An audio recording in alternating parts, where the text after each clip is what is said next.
Every year, a dangerous misconception leads thousands of tourists to disrespect royal guards, treating these highly trained soldiers as mere props.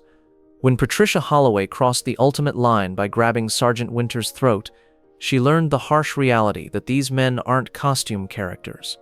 The crowd fell silent, their camera phones still raised in the air, as the guards' training kicked in. Visitors exchanged nervous glances, suddenly aware of the tension. What drives someone to believe they can assault a guard and walk away without consequences? Curious about what happened next? Hit like, subscribe, and stay tuned for the shocking twist. The sun beat down mercilessly on Windsor Castle, turning the ancient stones into heat reflectors. Sergeant James Winters stood at his post, a pillar of scarlet and black amidst the sea of tourists flowing around him. His bearskin cap added nearly 18 inches to his already impressive height, the heavy uniform clinging to his body in the summer heat. Yet Winters showed no sign of discomfort, no bead of sweat, no shifting of weight, no glance toward the shade just meters away.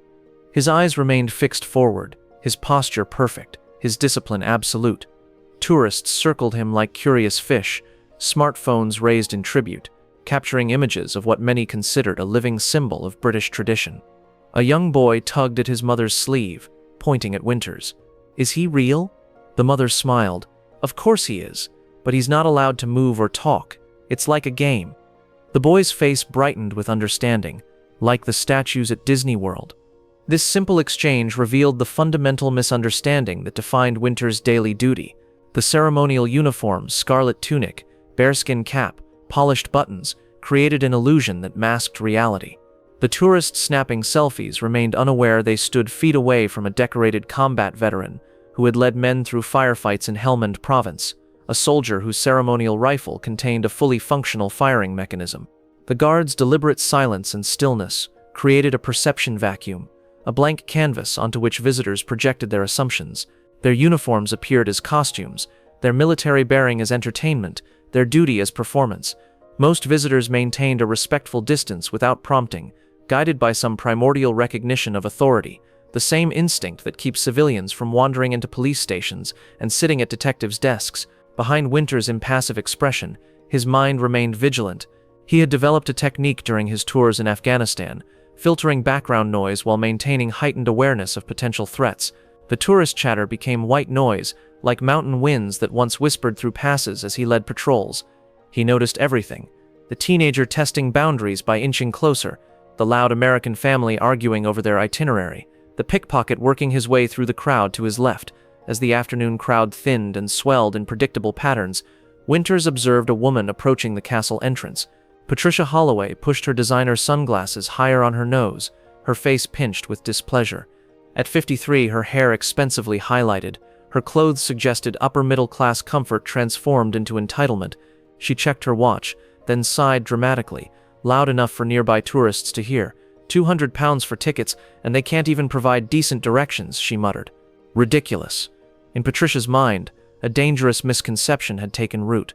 She viewed the entire castle, guards included, as an elaborate tourist attraction funded by her tax pounds. To her, the guards weren't soldiers, but customer service representatives in fancy dress, paid actors whose job was to satisfy visitors like herself. This fundamental misunderstanding would prove catastrophic in the hours to come.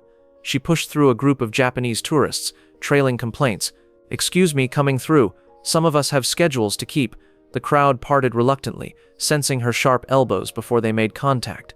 "It's sweltering out here. You'd think they'd provide more water stations for what we're paying."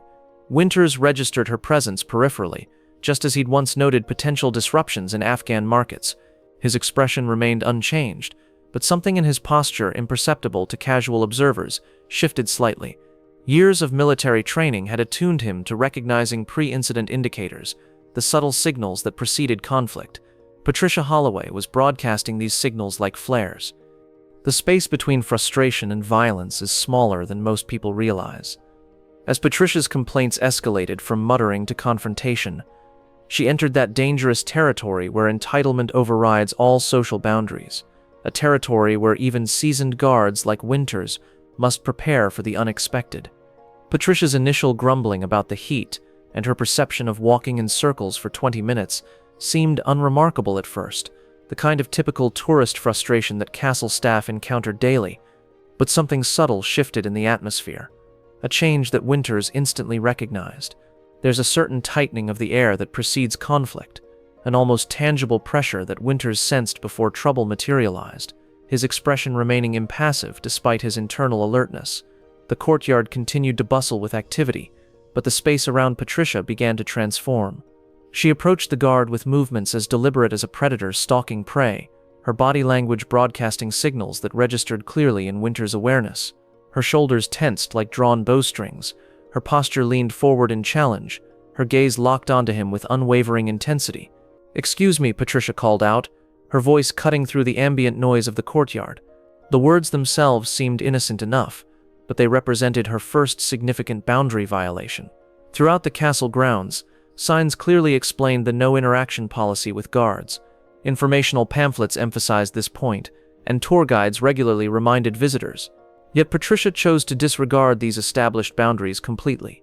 When Winters maintained his silence exactly as his duty required, Patricia's demeanor shifted dramatically. Her frustration crystallized into something darker, a perceived personal slight. "Are you deaf?" she demanded, her voice rising. "I'm talking to you." In her mind, Winters' disciplined silence wasn't professional protocol, but deliberate disrespect aimed specifically at her. The psychological mechanics at work were alarming. Patricia had reframed the guard not as a protector fulfilling his duty, but as an obstacle, someone deliberately withholding the attention she believed she deserved. This mental recategorization allowed her to justify her behavior. After all, in her mind, she wasn't harassing a military professional. She was simply demanding respect from someone who existed to serve her needs. Around them, other tourists began to sense the dangerous current in the air. Parents pulled their children back, creating a widening circle around the confrontation. The crowd's collective instinct activated before conscious thought could process what was happening, a primal response to brewing conflict. With every insult, the invisible line between frustration and violence blurred further. "Look at me when I'm speaking to you." Patricia's voice had taken on the sharp edge of a blade as she stepped closer, invading the invisible buffer zone that most visitors naturally maintained. She snapped her fingers just inches from Winters' face, her hand cutting through the air like a warning shot. From the edge of the forming circle, Martin Davies watched with the practiced eye of a retired police inspector.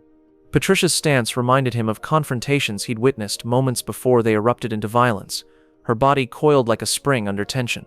He nudged his wife and quietly suggested they move back a few more steps. "Are you even capable of thinking behind that stupid hat?" Patricia's attacks grew increasingly personal and demeaning. "Do they hire you because you're too incompetent for a real job?" Each barb was designed to wound, to provoke a reaction that would validate her anger.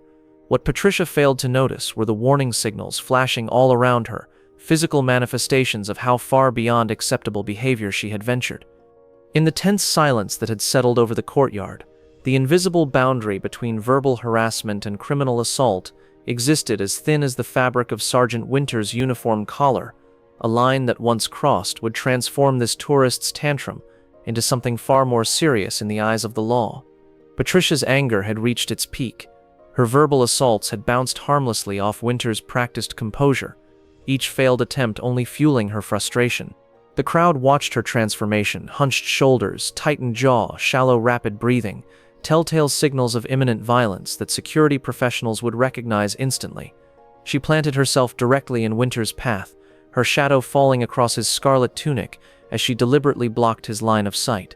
The courtyard fell silent, the cheerful murmur of tourists replaced by a collective held breath. Children clutched their parents' hands tighter while onlookers readied phones, instinctively documenting what they sensed would become extraordinary. "If you think you can just ignore me, you've got another thing coming," Patricia hissed, her voice slicing through the silence. Then movement. Fast, deliberate, dangerous. Patricia's hands shot upward, fingers extended like claws toward his exposed neck. In one swift motion, her manicured nails dug into the flesh above his collar, her grip tightening around his throat. The pristine uniform, symbol of ceremony and tradition, crumpled beneath her grasp as she violated both fabric and flesh in a single violent act. The crowd erupted. A collective gasp, a woman's sharp scream. "Security!" The word echoed off ancient stone walls. A father pulled his young son against his chest, shielding innocent eyes. Winters had faced similar aggression before, an inebriated civilian outside Westminster, a protester during the changing of the guard last summer. Different contexts, same fundamentals. His mind flashed to his instructor's words years ago. It's not if someone will test you, but when. For Sergeant Winters, the world narrowed to a familiar focus. Ceremonial duty yielded to combat response with practiced efficiency. His body remembered what to do before his conscious mind fully processed the attack, neurons firing along pathways carved through thousands of hours of rigorous training. His defensive movement came with surgical precision. One economical motion broke Patricia's grip without causing injury, his hands moving with deliberate control, exactly enough force, not a fraction more. Where her attack was clumsy and emotional, his response was measured and professional, highlighting the stark contrast between chaotic aggression and disciplined defense. "Christ, did you see that?" a man whispered, his voice carrying in the shocked silence. She actually grabbed his throat. The legal implications of Patricia's actions crystallized instantly. Assault against military personnel on duty, a serious criminal offense carrying penalties far beyond what she had likely considered when she reached for Winter's neck. He broke her grip like it was nothing, another observer commented admiringly. Winter's response had showcased years of training not visible beneath the ceremonial uniform, training that emphasized restraint even in the face of direct aggression. For many watching, this moment transformed their understanding.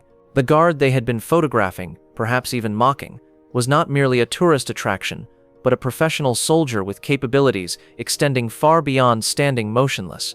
The discipline they had attributed to theatrical training was suddenly revealed as military bearing, the kind that allows a soldier to respond to threat without overreaction. Patricia stood frozen, her attack neutralized so efficiently that she seemed unsure of what had happened. The look on her face shifted from rage to confusion, then to the first flickers of fear as security personnel moved swiftly toward her. The consequences of her actions materialized before her eyes, her fantasy of consequence-free entitlement evaporating in the harsh light of reality. The fantasy of consequence-free entitlement had barely begun to evaporate when Sergeant Winters did something that shattered the ceremonial illusion completely. He spoke. The silence that followed his measured words fell like a final resonant bell across the courtyard, stilling even the most distant conversations. In that decisive moment he spoke. "Ma'am, you have assaulted a member of His Majesty's Armed Forces while on duty. Security has been called, and you will be detained until police arrive." Patricia's mouth fell open. The guard she'd been taunting had addressed her with the calm authority that only comes from genuine leadership. The theatrical facade she'd projected onto him disintegrated. Before her stood not a costumed performer, but a professional soldier whose restraint was not weakness, but extraordinary discipline. The crowd's perception transformed. Smartphones remained raised, but the atmosphere had shifted from voyeuristic entertainment to somber witness.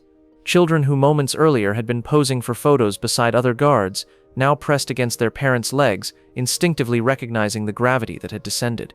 Despite Patricia's continued struggles against his hold, Winters maintained perfect control.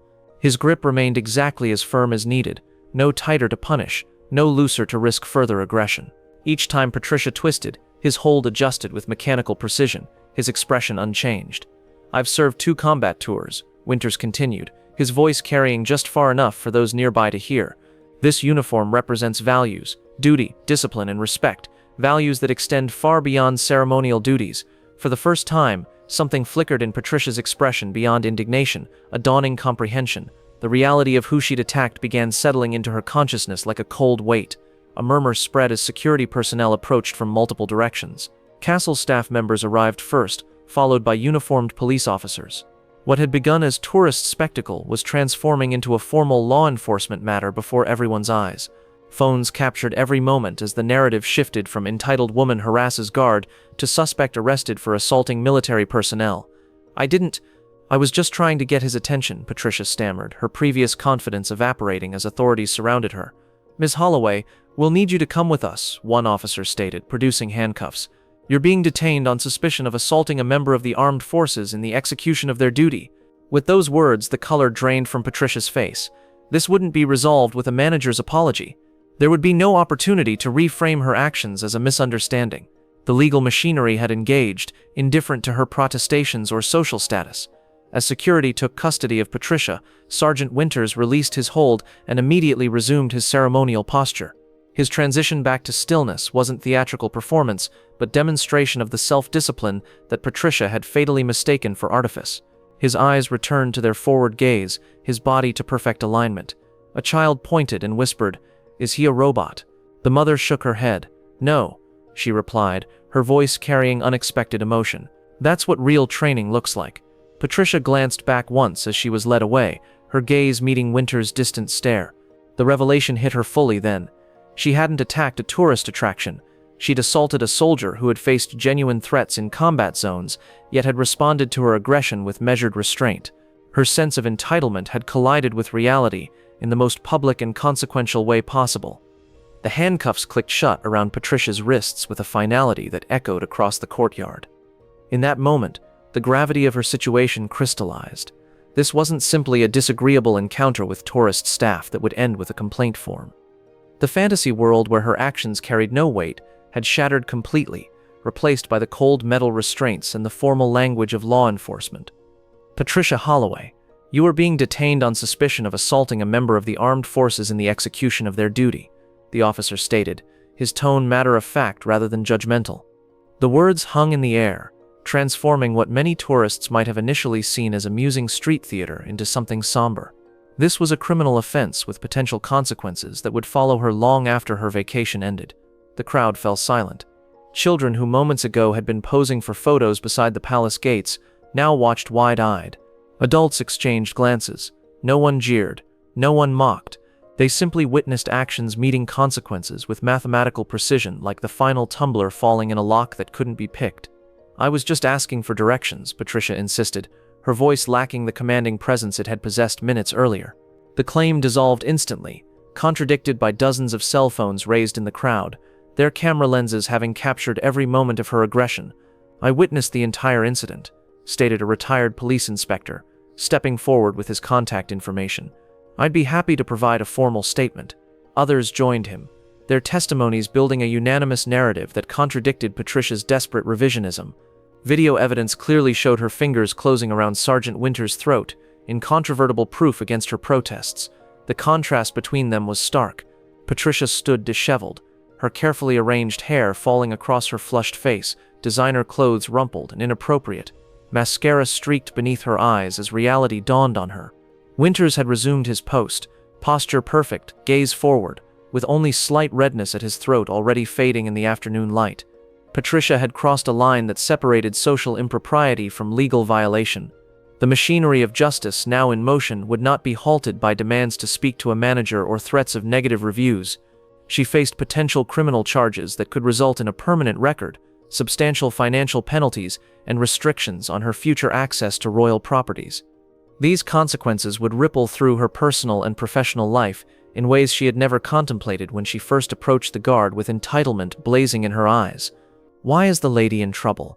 a young boy asked his mother, his voice carrying in the newly quiet courtyard. The mother knelt beside him. "Because there are boundaries that everyone needs to respect," she explained gently. "Even grown-ups have to follow rules." Patricia's situation hadn't developed overnight. It was the culmination of countless smaller transgressions throughout her life, cutting in lines, speaking demeaningly to service workers, demanding exceptions to policies.